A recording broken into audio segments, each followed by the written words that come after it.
Graça e paz, amados. Vamos para a nossa segunda aula sobre o estudo do Apocalipse.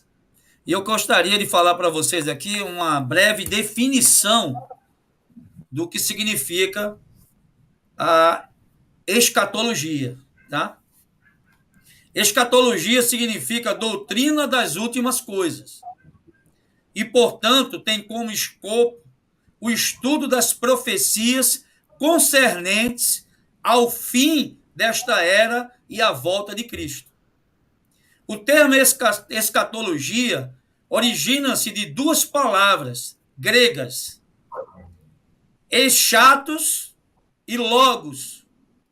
Eschato significa último de uma série, fim de uma era, extremo de uma jornada, ponto final de um acontecimento, alvo a ser atingido, meta. A palavra logos tem variadíssimo uso, mas aqui é tomada no sentido de estudo. Então, escatologia seria estudo das últimas coisas, ok? Dos últimos acontecimentos, dos acontecimentos do fim dos tempos, o termo final da atual ordem mundial e da presente história humana. Tal fim se dará, segundo as Escrituras, com a volta de Cristo, a ressurreição de todos os mortos, a transformação dos eleitos, que estiverem vivos na ocasião do evento, o juízo final, a glorificação dos justos, a perpétua condenação e detenção de Satanás com seus anjos e súditos. Então, essa é uma breve introdução do que significa escatologia, aquilo que nós vamos estudar a partir de agora. Alguém tem alguma pergunta acerca disso? Se não, vamos começar, né, pastor Vitor? Capítulo 1. Eu vou ler aqui o capítulo 1, eu vou explicar para vocês agora a didática do nosso estudo, propriamente dito. Antes de cada capítulo, nós lemos o capítulo de uma maneira geral. Todos os amados irmãos abram as suas Bíblias. Sim, Vitor, as correntes escatológicas, eu não falei. Antes da gente começar, eu vou dar uma pinceladinha aqui nas correntes escatológicas de maneira rápida. Ou você quer falar, Mário? Não, se quiser eu falo. Pode falar. Tá, então vamos lá. Amados, existem algumas correntes escatológicas, ok? Eu vou falar aqui rapidamente para a gente poder já entrar no assunto do Apocalipse. Em si, já estamos no assunto, né? Para entrar no versículo, no capítulo 1. A primeira, há 4 principais correntes escatológicas. A primeira, a milenismo, sustenta que o milênio está em curso, começou com a ressurreição e exaltação de Cristo e a criação da igreja, terminará com a segunda vinda do Cordeiro, tá? Para o amilenista, o milênio já começou. Tá? O milênio começou na primeira vinda de Cristo. Na primeira vinda e termina na segunda. Termina na segunda. E essa é uma interpretação alegórica. Alegórica. Vamos lá. Segunda, pré-milenismo. Prega que o reino milenar do Messias será implantado na terra, material, social, política e religiosamente, por ocasião de sua volta e com a ressurreição dos justos. O reino milenar terminará com a ressurreição e a condenação final dos ímpios. Alguma observação, Vitor? Não. Essa é uma ideia incompleta. Incompleta. Vamos lá. Pré-milenismo, dispensacionalista, tribulacionista.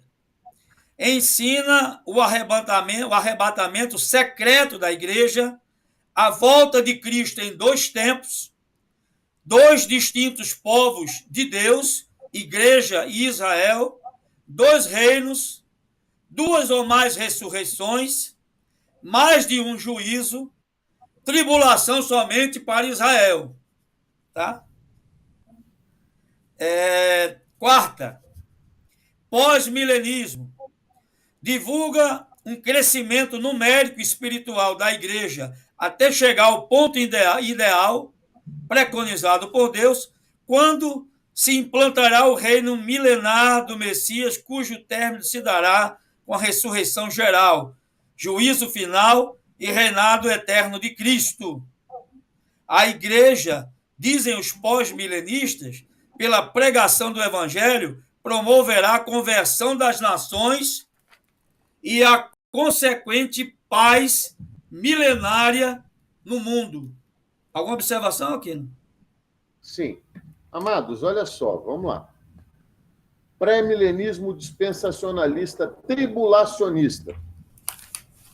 É um nome grandão, complicado, que diz o seguinte, olha, observa o que está escrito na Bíblia, método literal de interpretação. Se nós abrirmos em Mateus ou Marcos, por favor, Mário, abre lá em Marcos, capítulo 13. Marcos 13. Marcos 13. Pode falar. Versos...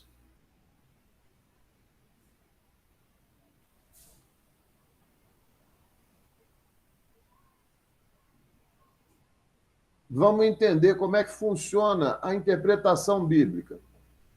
Verso 1, dá uma lida para a gente, por favor. Quando saía do templo, disse-lhe um dos seus discípulos, Mestre, olha que pedras e que edifícios. Aí o 2... Ao que lhes disse... Quer que eu leia ou não? Pode ler. Ao que Jesus lhe disse, vês esses grandes edifícios? Não se deixará aqui pedra sobre pedra que não seja derribada.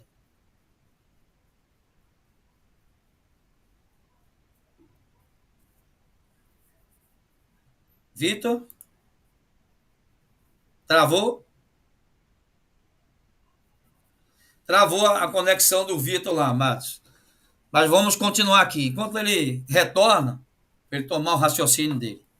Algumas definições aqui bem importantes. Amilenismo. Voltou, Vitor? Voltei. Pronto, então vai lá, continua. Pode continuar. Lê para mim o 2, por favor. Eu li. Tá. Então, amados, vamos lá. Vamos entender a profecia aqui. Jesus está falando acerca de uma profecia que se cumpriria no ano 70 depois de seu nascimento, 70 depois de Cristo, quando Roma invade e destrói Jerusalém e destrói o templo e vai acontecer a diáspora, onde o povo de Israel seria expulso das terras e mandado por toda parte do mundo, tá? Então, vocês vão vendo como é que funciona, como funcionam as coisas de Deus. Tem profecias que eram para aqueles tempos. Agora, vamos ver o porquê do dispensacionalista.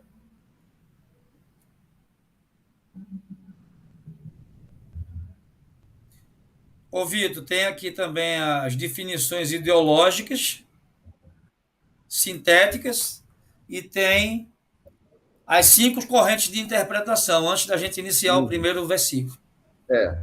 Então, amados, a gente vai lá agora para Marcos 13,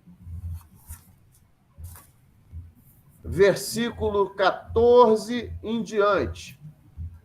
Vamos entender o pré-milenismo dispensacionalista. Ora, quando vos virdes a abominação da desolação está onde não deve estar, quem lê entenda. Então os que estiverem na Judéia fujam para os montes. Quem estiver no eirado, não desça, nem entre para tirar alguma coisa de sua casa. E quem estiver no campo, não volte para trás Mas ai daquelas que estiverem grávidas e das que amamentam naqueles dias. Orai, pois, para que tudo isso não suceda no inverno.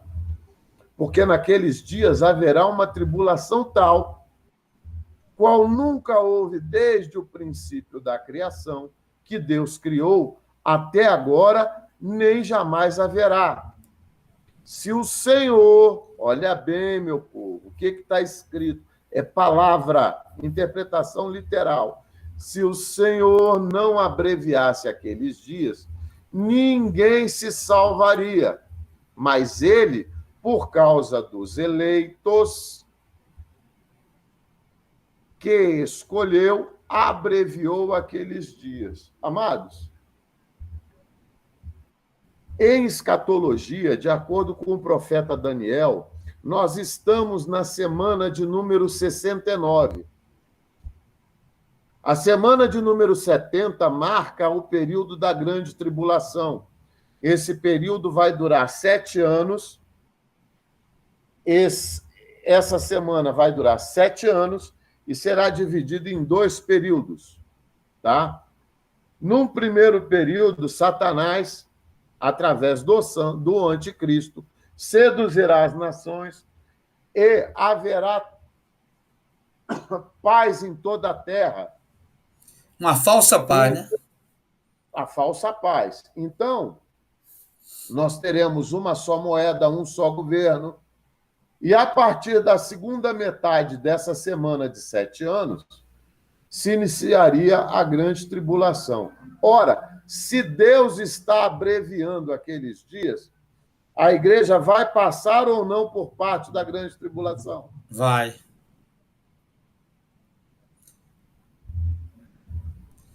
O próprio Senhor fala, né? Se os dias não forem abreviados, os eleitos se perderiam. É Jesus Cristo falando. Cabe alegoria? Não. Cabe outra interpretação que não a literal? Isso também está dito lá em Mateus. Tá bom? Então, nós somos pré-milenistas, dispensacionalistas e tribulacionistas em função do que está escrito na palavra. Eu, na minha pouca compreensão dos evangelhos e da palavra de Deus, entendo que, se eu levar em conta qualquer coisa que não esteja escrito na palavra de Deus, eu estou recebendo um outro evangelho. É verdade. Então, deixa eu só ler aqui, amados, para a gente poder iniciar o capítulo 1. Definições ideológicas sintéticas, tá? Amilenismo. Cristo instaurou o reino milenário na sua primeira vinda, estabelecendo a nova era, o tempo da igreja. Esta designação não coaduna com a escatologia anunciada, pois não se trata de amilenismo, mas sim de milenismo em curso, ou milenismo do interim. Pré-milenismo. O pré-milenismo virá depois da segunda volta de Cristo e será um reinado terreno e político do Messias com sua igreja. O pré-milenismo dispensacionalista tribulacionista. Cristo virá para cumprir a 70ª semana de Daniel, como falou o pastor Vitor. Primeiro arrebatará a igreja, depois, durante 3 anos e meio, congregará Israel. A seguir haverá a grande tribulação, durante mais 3 anos e meio. Então Cristo retornará e dará início ao reino milenário, regendo de Jerusalém o mundo. O pós-milenismo, o reino milenário, será implantado paulatinamente pela pregação universal do evangelho e pelo crescimento e santificação da igreja. Aqui foi só mais uma leitura daquilo que nós já comentamos, tá? O versículo introdutório aqui do Apocalipse, que é Amós, capítulo 3, verso 7. Certamente o Senhor Deus não fará coisa alguma sem primeiro revelar o seu segredo aos seus servos, os profetas. Amós, capítulo 3, verso 7.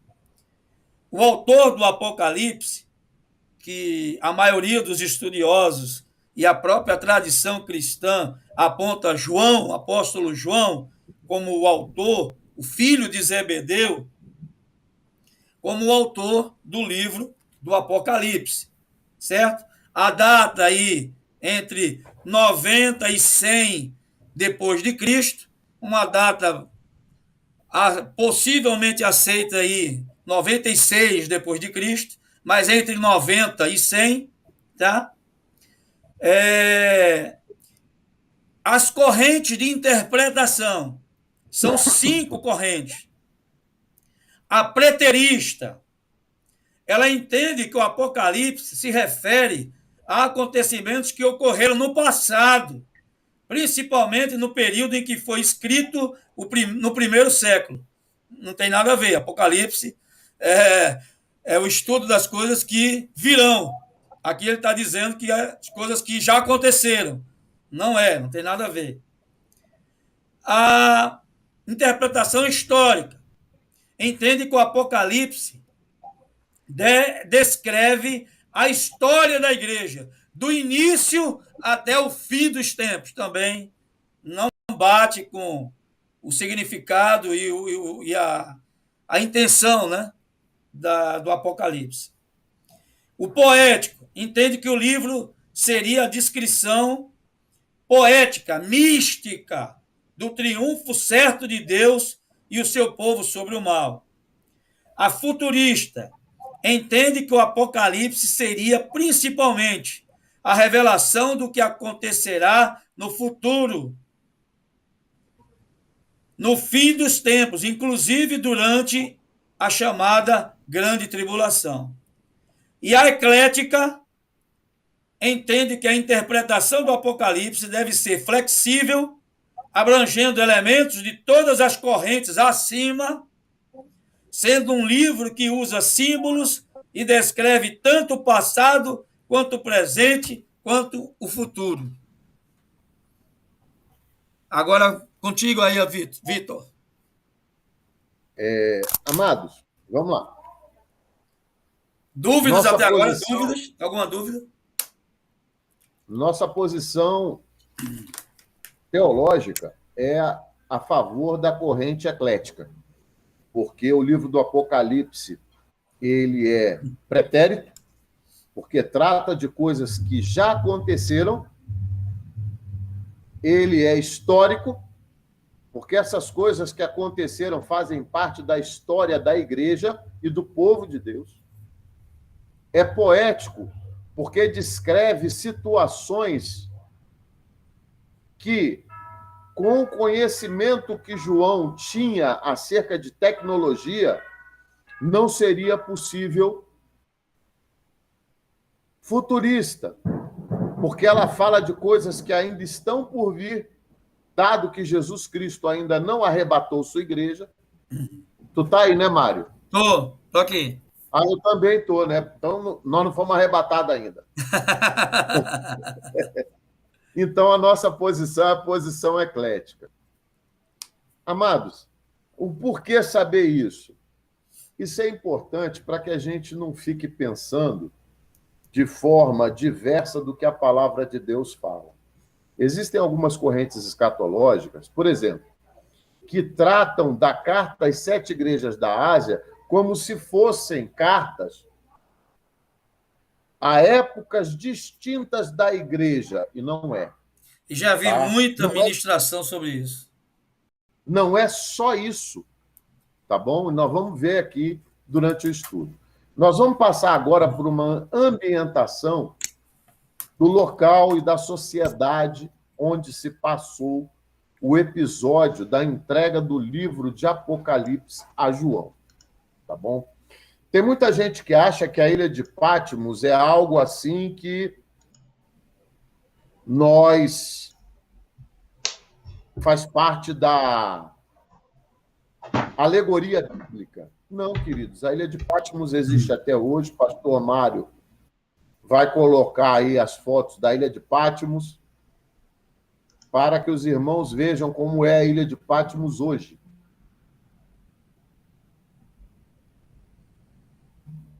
Pronto. Já está projetado Amado, aí aqui. essa é a ilha de Patmos. Ela existe, não é ficção, tá? Ela existe lá na Grécia. Lá chegam navios de cruzeiro, entendeu?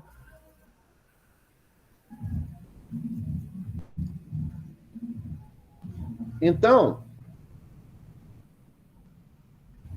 deixa eu ambientar vocês acerca disso. Olha aqui, o outro mapa aqui, né? Grécia, Turquia, pode falar. Ah, vamos lá. Baixa lá para o outro mapa. Passei.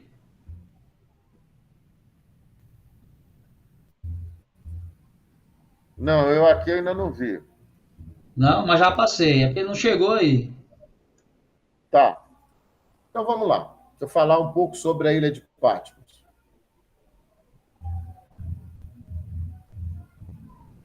Os irmãos estão vendo aí? Pergunta aí, Vitor, se estão vendo.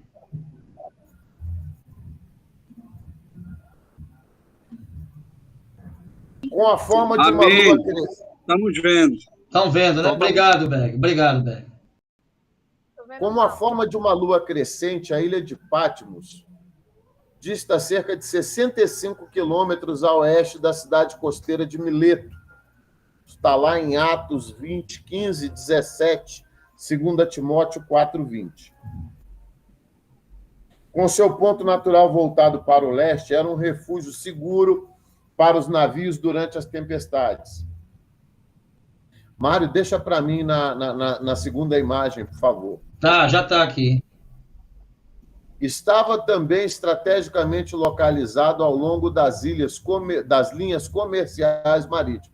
Então, se a gente vê aqui, ó, Patmos, ela fica próxima à Ásia Menor, tá? Hoje, Turquia, e nós vemos ali nessa imagem as igrejas que existiam. As 7 igrejas da Ásia não são alegoria também, elas verdadeiramente existiram. Pérgamo, Esmirna, Éfeso, Tiatira, Sardes, Laodiceia e Filadélfia. Patmos era um porto de parada na viagem de Roma a Éfeso, e na viagem de volta ele era o primeiro. Durante a época do Novo Testamento, a cidade tinha um grande centro administrativo, pelo menos 3 templos pagãos. Estamos falando de Patmos. Pode continuar. Artemis, Apolo e perdão, Afrodite. isso. Artemis, Apolo e Afrodite e um hipódromo para as corridas de cavalo. Era, portanto, governada pelo procônsul de Éfeso, procônsul romano. O local é identificado.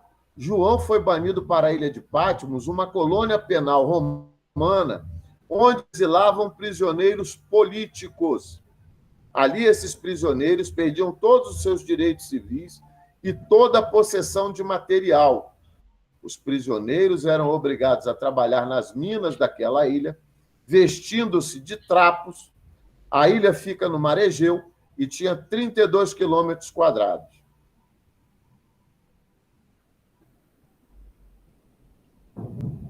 Pode parar de compartilhar? Sim. Aqui não.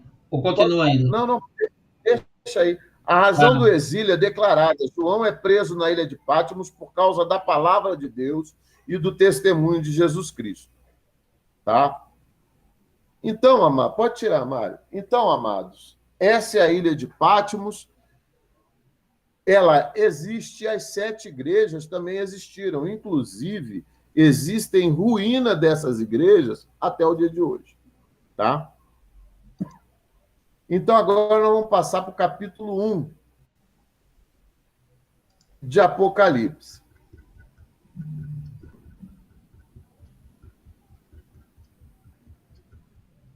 Mário, você pode ler o capítulo 1 para a gente, por favor? Posso. Deixa eu só abrir aqui.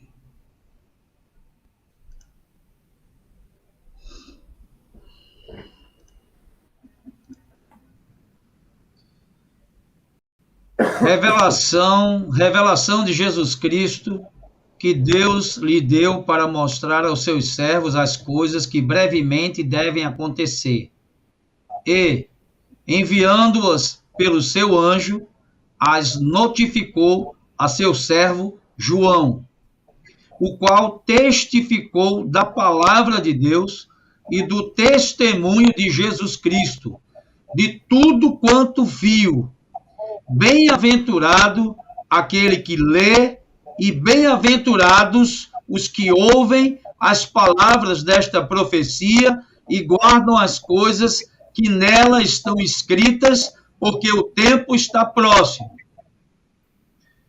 João, às 7 igrejas que estão na Ásia, graça e paz da parte daquele que é, e que era, e que há de vir, e da dos 7 espíritos que estão diante do trono de Deus, e da parte de Jesus Cristo, que é a fiel testemunha, o primogênito dos mortos e o príncipe dos reis da terra, aquele que nos ama e pelo seu sangue nos libertou dos nossos pecados e nos fez reino, sacerdotes para Deus, seu Pai. A ele seja glória e domínio pelos séculos dos séculos. Amém. E eis que vem com as nuvens, e todo olho o verá, até mesmo aqueles que o transpassaram, e todas as tribos da terra se lamentarão sobre ele. Sim, amém. Eu sou o Alfa e o Ômega, diz o Senhor Deus, aquele que é, e que era, e que há de vir, o Todo-Poderoso. Eu, João, irmão vosso e companheiro convosco, na aflição, no reino e na perseverança em Jesus, estava na ilha chamada Pátimos, por causa da palavra de Deus e do testemunho de Jesus. Eu fui arrebatado em espírito no dia do Senhor, e ouvi por detrás de mim uma grande voz, como de trombeta, que dizia: o que vês, escreve-o num livro, e envia-o às 7 igrejas, a Éfeso, a Esmirna, a Pérgamo, a Tiatira, a Sardes, a Filadélfia e a Laodiceia. E voltei-me para ver quem falava comigo, e a voltar-me vi 7 candeeiros de ouro, e no meio dos candeeiros um semelhante a filho de homem, vestido de uma roupa talar, e cingido à altura do peito com um cinto de ouro. A sua cabeça e cabelos eram brancos como a lã branca, como a neve, e os seus olhos como chamas de fogo, e os seus pés semelhantes a latão reluzente, que fora refinado numa fornalha, e a sua voz como a voz de muitas águas. Tinha ele, na sua destra, 7 estrelas, e da sua boca saía uma aguda espada de 2 gumes, e o seu rosto era como o sol, quando resplandece na sua força. Quando vi, caí a seus pés como morto, e ele pôs em mim a sua destra, dizendo: não temas, eu sou o primeiro e o último. E o que vivo, fui morto, mas eis que estou vivo pelos séculos dos séculos, e tenho as chaves da morte e do Hades. Escreve, pois, as coisas que tem visto, e as que são, e as que, depois destas, hão de suceder. Eis o mistério das 7 estrelas que viste na mão, na minha destra, e dos 7 candeeiros de ouro. As estrelas são os anjos das 7 igrejas, e os 7 candeeiros são as 7 igrejas. Amém. Tem alguém com o microfone aberto aí. Está dando Amados, microfonia. vamos começar a explicação versículo por versículo. Mas antes, Eu quero fazer uma observação aqui, gostaria que o pastor Mário também tecesse alguns comentários.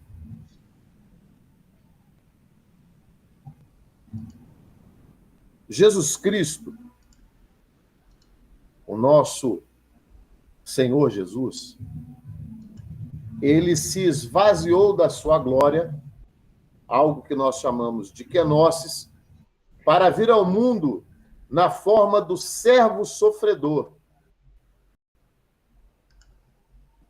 Em Gênesis, e como relatado por João, nós vemos Jesus Cristo como o Verbo que se fez carne e o Verbo que estava durante a criação de todas as coisas. Essa visão glorificada de Jesus é a visão de Jesus à destra de Deus, depois de ser honrado por Deus pelo seu trabalho, pela sua tarefa, pelo sacrifício vicário. Tá? Então, nós precisamos compreender que a figura de Jesus descrita aqui é Jesus no apogeu da sua glória, como primogênito daqueles que dormem. Mas Amém. Jesus está vivo Vivo. ao lado do Pai. Aleluia. Amém? Então, Pode vamos dar, começar. pode dar glória a Deus e aleluia. Ó, irmãos, aqui nós somos 100% pentecostais, viu? Glória e aleluia sempre ao Senhor Jesus. A Ele toda a honra, toda a glória e todo o louvor. Revelação do grego Apocalipse. Tirar o véu de Jesus Cristo. Quem vem de Cristo é dele. Amados, tirar o véu é trazer a luz, trazer o esclarecimento. Então, antes de mais nada, esse é o motivo de Apocalipse chamar o livro das revelações. Aqui, a pessoa de Jesus Cristo está sendo revelada, os desígnios para a igreja do Senhor estão sendo revelados, e mais, o dia que o Senhor Deus separou para a sua ira também estão sendo revelados. Tá? Cabe salientar aqui também que, com o início de Apocalipse, com a entrega do livro de Revelações a João, nós colocamos um ponto de separação em algumas dispensações da igreja e do povo de Deus. Ou seja, Deus, no início, falava com os patriarcas. Depois, Deus passa a falar com o profeta Moisés. Depois, Deus vem falar com os juízes. Depois, Deus vem falar novamente aos profetas. Ele não falava com os reis. Vai vendo. Deus falava aos profetas. Terminado o período em que Deus falava aos profetas, nós temos um período intertestamentário de 400 anos, onde Deus não fala com ninguém. Nós não temos profecias durante 400 anos. E conforme foi profetizado por Jeremias, na plenitude dos tempos, e por Isaías, né, o leão da tribo de Judá vem na forma do servo sofredor. Após o período em que Jesus está no seu ministério, Deus volta a falar com os apóstolos. Então, nós temos a descida do Espírito Santo e os apóstolos são ministrados diretamente pelo Espírito Santo de Deus. Tem pergunta aqui, pergunta. Podem perguntar. Pode perguntar.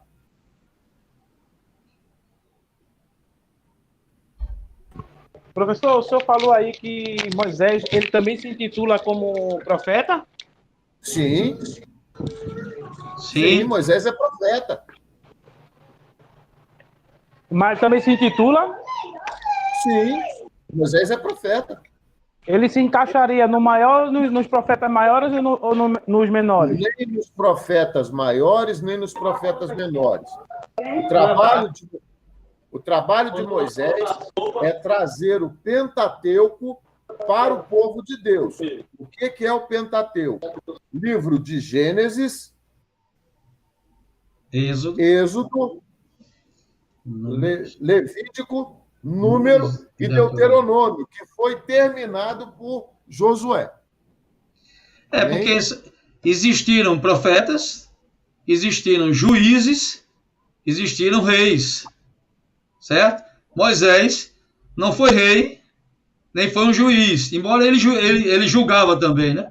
Mas ele é considerado o primeiro profeta. Porque se for assim, ele é considerado tudo, né? Profeta, juiz, rei, no final da história. Veja bem, o que acontece? Deus, ele traz através do ministério de Moisés um sistema político e religioso. Deus fala para Moisés, olha, conforme profetizado, quando Jacó abençoou a Levi, entendeu? A tribo de Levi seria responsável pelo sacerdócio. Então, quem era o príncipe da tribo de Levi? Era Moisés? Não, era seu irmão mais velho, Arão. Por isso ele é chamado ao ministério. Tá? Politicamente, Moisés ele tinha a obrigação, como líder daquele povo, de julgar as pendências do povo. Mas, inspirado por Deus, Jetro fala para o seu genro Moisés, olha, se você for julgar todo esse povo, você não vai fazer mais nada. Então, Jetro fala o quê? Olha, divida o povo de Deus por capitães de 10 mil, de 1.000, de 100, de 20, e assim foi feito. Nós temos Moisés na função de general, tá? Porque durante o Êxodo, Moisés era que recebia de Deus todo o amparo para levar aquele povo. Então, Moisés, ele foi tudo mesmo. Inclusive, se nós formos pegar do ponto de vista de profeta maior e profeta menor, que se dava em função da quantidade de profecias de cada livro e não de importância do profeta, né? O que a gente vai ver? Isaías escreveu um livro, Jeremias 2, Moisés 5. Moisés. Vitor, 9 minutos para a gente encerrar a nossa aula, viu? Segunda aula. Então Moisés se tornaria mais um libertador do que um profeta, não? Não, ele não trouxe, ele trazia a palavra, a direção de Deus, a palavra é a profecia. Ele trouxe a palavra o tempo todo para o povo. O profeta. Não, Arão se tornava mais profeta do que ele. Não, Deus falava com Moisés. Não falava com Arão, Deus falava com Moisés. Moisés é que falava com Arão. E Arão falava para o povo. Aliás, para o povo não. Falava para Faraó, né? Entendeu? Mas Deus falava.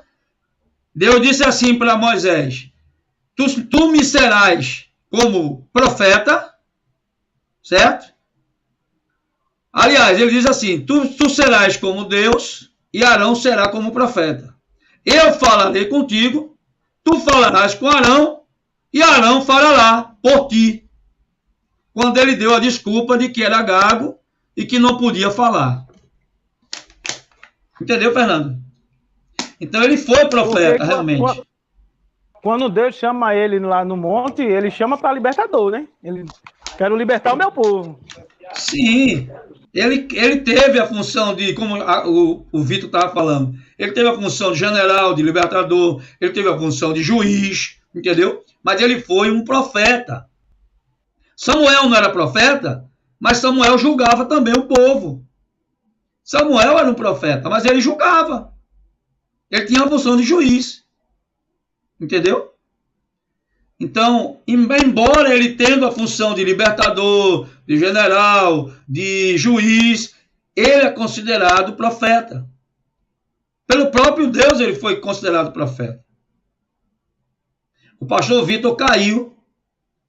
Eu estou esperando que a conexão volte. Mas quem tiver dúvidas, aí como o Fernando, pode fazer pergunta. Aproveitar que nós temos só 7 minutos de aulas aí, para poder encerrar nosso sábado. Alguma dúvida? Alguém tem mais dúvida?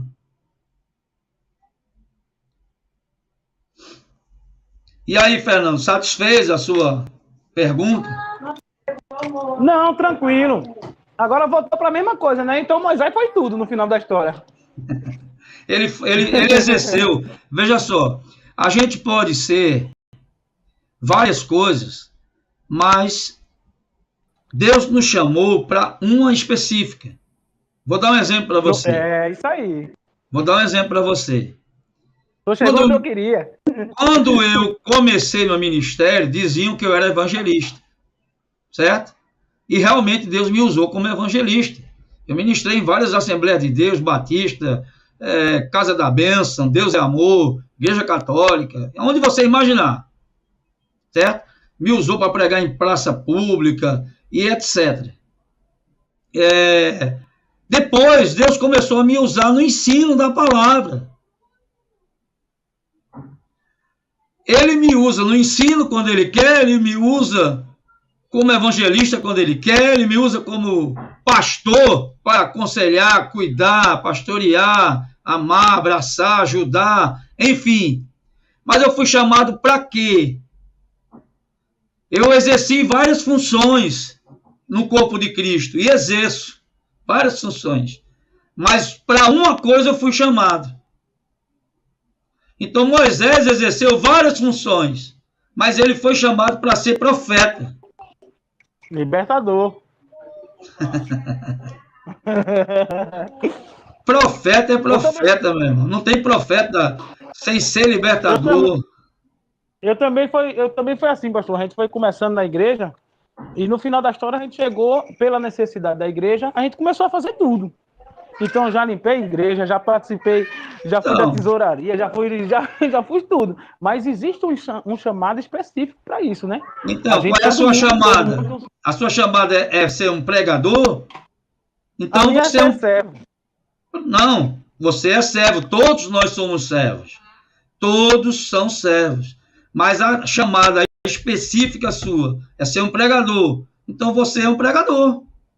Agora você pode exercer o seu dom no Ministério de Música, você pode limpar, arrumar a igreja, organizar, você pode fazer de tudo. Entendeu? Tem mais gente aí querendo fazer pergunta, participar aí. Pode falar. Pastor, sou eu, Sheila. Opa, Sheila, pode falar. Ô, pastor, então, assim,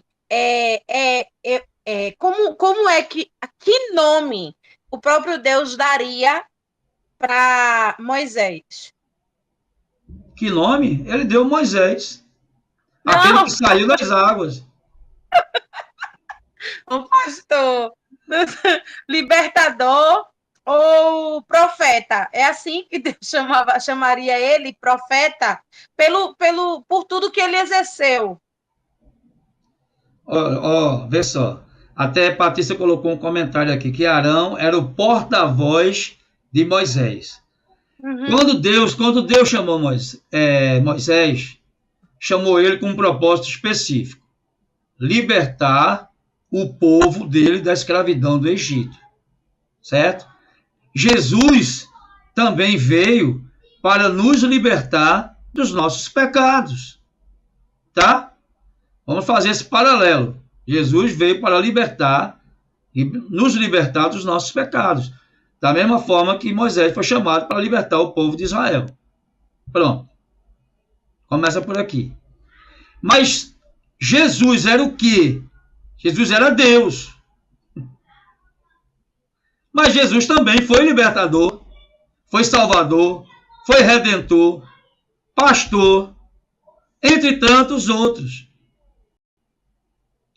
Moisés foi chamado para libertar o povo de Israel, contudo, depois Deus faz essa afirmação. Deus diz, olha, porque quando Moisés coloca uma limitação dele em termos de eloquência, ele disse que não era eloquente, aí ele disse, tudo bem, teu irmão Arão é eloquente. Ele vai ser o teu porta-voz, como falou aqui a evangelista Patrícia. Arão será teu porta-voz, mas eu falarei contigo. E ele diz também na palavra, se há profeta nesta cidade, eu falo com ele por visão, por sonhos, não é assim com meu servo Moisés, eu falo com ele face a face. Moisés, para Deus, ele era um profeta que foi chamado para libertar o povo da escravidão do Egito, conduzir o povo para a terra prometida. Por causa do pecado da rebelião, uma geração toda morreu no deserto e outra geração entrou na terra prometida. O próprio Moisés não entrou. Ele viu, mas não entrou. Mais alguém quer fazer alguma pergunta? A gente está encerrando dentro de 1 minuto nossa aula, para não atrasar a atividade da igreja. Pastor Então, quer dizer... Fernando, Pode falar, Patrícia. só, no caso, aqui para ajudar a esclarecer Moisés, eu entendo como Moisés ele foi, sim, chamado para libertar o povo que estava cativo, É isso. e daí conduzir esse povo para a terra prometida. Amém. Nesse caminho, ele era o único a quem Deus se revelava, Exatamente. que é o papel do profeta, que Justo. Deus revela, Deus fala, e como profeta transmite para o povo aquilo que Deus revelou, aquilo que Deus falou. Aleluia! Então, Aí no vem caso, Moisés, ele foi libertador, foi usado como libertador de um povo que estava escravo nas mãos de Faraó, mas ele era profeta porque ele transmitia para o povo aquilo que Deus mandava. Amém. Olha aí, Patrícia falou tudo. Fernando, só uma pergunta para você. Sobre quem o Espírito Santo vinha no Velho Testamento? Sobre quem? Hein, Fernando? Aqui, ele vai falar por aqui que o dele caiu, pastor. Tá, fala aí, Fernando. Sobre quem vinha... Não, sobre quem vinha o Espírito Santo no Velho Testamento. Vinha sobre profeta, rei e sacerdote, capacitando eles para o ministério, somente. Se Moisés fosse só um libertador, o Espírito Santo não tinha vindo sobre ele. Deus não ia falar face a face com ele. Ele não ia trazer a revelação dos 10 mandamentos e de toda a lei que o Senhor e mandamentos que o Senhor deu a ele. Pode falar, quem é que está falando? Quem quer falar mais? Adelso? Fala aí, Adelso. Pai do Senhor, povo de Deus. Amém. Amém, pastor. Olha, desculpa não ter entrado para falar primeiro, que eu sou meio enrolado na internet. O menino chegou agora, eu estava só escutando como autorizar com a câmera e o áudio, viu? E foi bênção, né? A aula de hoje. Dúvidas sempre teremos. Temos que aprender. Principalmente quando a gente estuda as coisas de Deus e as coisas do tempo do fim, que aí complica mais um pouco, né? A gente vai morrer aprendendo, mas é isso mesmo, é a linha que cremos, é a mais fidel à palavra de Deus, né? E é isso aí mesmo, vamos embora, vamos aprendendo e convidar outros irmãos. Hoje foi uma introdução, entrou já um pouco, né, no livro em si, e a presença de todos, agradeço. Que Deus continue, convide mesmo, porque quanto mais esclarecimento, quanto mais o povo leigo, mais o povo será enganado, né? É verdade. Quanto mais o povo tiver conhecimento, mais a sua mente se abre. É verdade. Nós tenho isso e agradecer tanto ao senhor como ao pastor aí também, que está cooperando para nos alimentar, nos fortalecer, nos ajudar a abrir mais o nosso entendimento. Viu? Amém. E outra Então, coisa, pastor, somente sobre quando fala que já aconteceu, só uma coisa, me veio agora em mente, sabe o que é? Como já foi falado aí mesmo na aula, né? Que aquelas cidades, aquelas igrejas já foram destruídas, então não foi para hoje, é para o tempo de hoje, né? Então, não tem nem lógica, se já foram destruídas, então, não é? verdade. Naquela época já foram, né? Não tem nem verdade. como ser nelas, né? Então tem Verdade. coisas que não tem nem lógica de nada, né? É verdade. E nós vamos ver isso semana que vem. Eu agradeço a todos. Oi. Quem fala? Janaína. Então, uma colocação assim, Oi? sua e a de Patrícia, em relação a esse lance aí de Moisés. Tá. E assim, e Patrícia também, né? A colocação de vocês, muito perfeita, não resta dúvida. Porque a colocação Amém. foi muito perfeita Glória a Deus. sobre realmente a função dele. Porque quando a gente fala assim, Moisés, a gente libertador, mas quando a gente para ler e para ouvir, né, sobre essa explicação, que também era uma dúvida que eu ia falar, mas aí Fernando falou, mas a explicação foi bem plausível e não resta dúvida.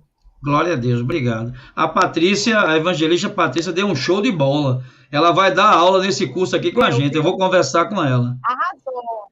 E a pergunta do Fernando foi, a Paty detonou. E a pergunta do Fernando foi excelente, porque é uma dúvida, entendeu? Mas a gente esclarece assim. Sim, sim. O Espírito Santo de Deus, ele só vinha sobre 3 pessoas no Velho Testamento: profeta, rei e sacerdote. Entendeu?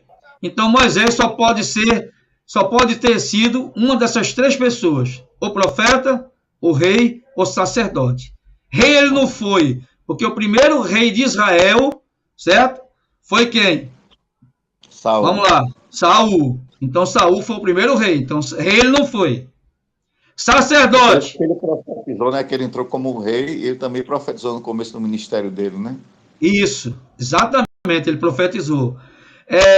Quem foi o primeiro sacerdote? Arão. Então, sobrou o que para Moisés? Profeta. Amém? Amém? Glória a Deus. Então, amados, eu agradeço a vocês. Vamos encerrar nossa aula. Semana que vem estaremos aqui. Aqueles que puderem participar do nosso sopão, não percam, certo? Vai ser uma bênção. Em breve eu creio que eu vou estar à frente não, perdão, está amarrado isso aí. Em breve eu estarei junto com vocês, certo? Junto com vocês aí nesse sopão, porque eu amo fazer isso, venho fazendo há 7 anos, e eu estarei junto com vocês aí, tá bom? E semana que vem estaremos aqui. Quaisquer dúvidas, podem procurar no privado, falar comigo, tá bom? Que a gente vai conversando, esclarecendo, e semana que vem o link vai estar lá de novo, às 16h15, por aí mais ou menos. Eu vou postar as 2 aulas no YouTube e vou colocar o link lá no grupo para quem não assistiu e para quem quiser assistir novamente, ok? Então, graças a Deus. Pastor. Hein? O resumo. O resumo. Quero que vocês façam o resumo e enviem para mim, tá? O resumo sobre os tipos de interpretação. Só estão liberados desse resumo os pastores, tá? Pastor Adelso não precisa, o pastor Zé Maria também não precisa mandar. Fora os pastores, vou pensar se abro também mão aí dos evangelistas e missionários. Fora os pastores, está todo mundo no estreito. Mas fica tranquilo, gente. Isso aí é só para vocês fixarem a matéria. Não é nem para eu ler. É para vocês fixarem. Eu vou ter um retorno se vocês estão entendendo, né? E para vocês fixarem a matéria. Só para isso, não é para nada. Pode ser 2 linhas, 3 linhas, 5 linhas. Não precisa ser nada extraordinário, não. Tá bom? Então fiquem na paz. Até semana que vem. Deus abençoe. Estava com saudade de muitos que eu não via há muito tempo. E os irmãos da nossa igreja, a gente está todo domingo junto, é uma beleza, é uma benção. Todo mundo para casa de Janaína, tá bom? Graça e paz, Deus abençoe.